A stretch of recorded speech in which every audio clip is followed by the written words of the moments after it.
Sir आपने starting में ना एक चीज़ बताई जी, कि देखिए मार्केट डाउन बहुत देखा है।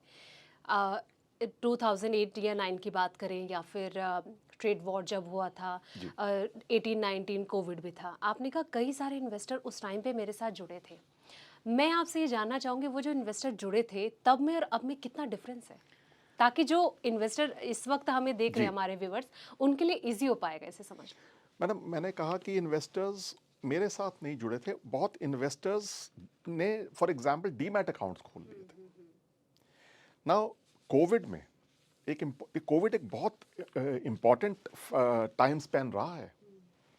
कोविड में एक तो टाइम था लोगों के पास, लोगों ने अपने डीमैट अकाउंट्स खुलवाए। संध्या जी, जिसको स्टॉक मार्केट का कुछ नहीं भी पता था, क्योंकि टाइम इतना था और आप एक दूसरे से बात करते थे, और इनकम भी चाहिए थी इनकम भी चाहिए क्योंकि सोर्सेज तो बंद हो चुके थी थे। जी।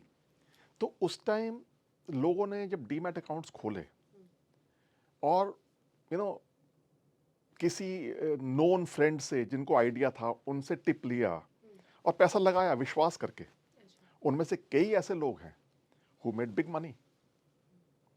So when you make big money, you may or may not become intelligent, but people think that you are intelligent. सो ये एक गलत फहमी में कई लोग चल पड़ते हैं और फिर वो अपनी एनालिसिस को छोड़ के सिर्फ आउटसाइड टिप्स के ऊपर पैसा लगाते हैं, तो जितना उन्होंने कमाया था संध्या जी उतना तो गवाही देते हैं और फ्रेश इन्वेस्टमेंट्स डाल के वो भी खत्म कर देते हैं।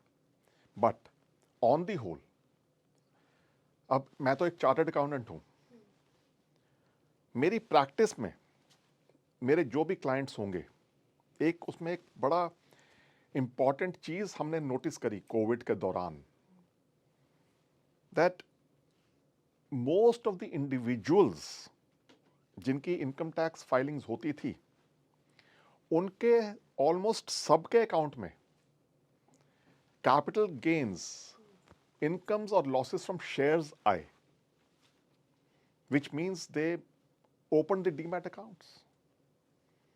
तो मैम ये एक this can be a very positive thought process also कि जी डीमैट अकाउंट्स खुले। बट मैं एक बहुत इंपॉर्टेंट बात ये मानता हूं कि डीमैट अकाउंट खुलना एक चीज होती है। एक जमाना था जी जब हर्षद मेहता जी थे, उस time stock market was not a very regulated sector, but सारा जो उसके बाद रेगुलेशन आया तो सडनली न्यूज़पेपर्स में सुबह छपता था जी ये स्टॉक उठा लीजिए। मैडम हर रोज ये छपता था, ये स्टॉक उठाइए, ये करेगा। बिना सोचे समझे लोगों ने इन्वेस्ट किया था, उनमें से कई जानने वाले भी होते हैं।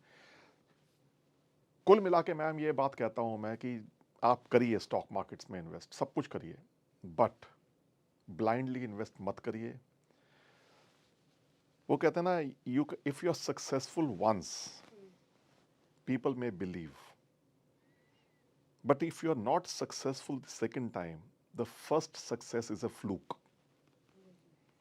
तो बस ये एक चीज का ध्यान रखना पड़ेगा। बट पैनिक मोड में सब हैं, बट क्या आप लोअर लेवल्स पे सेलिंग तो नहीं करोगे ना, तो रुकिए ना।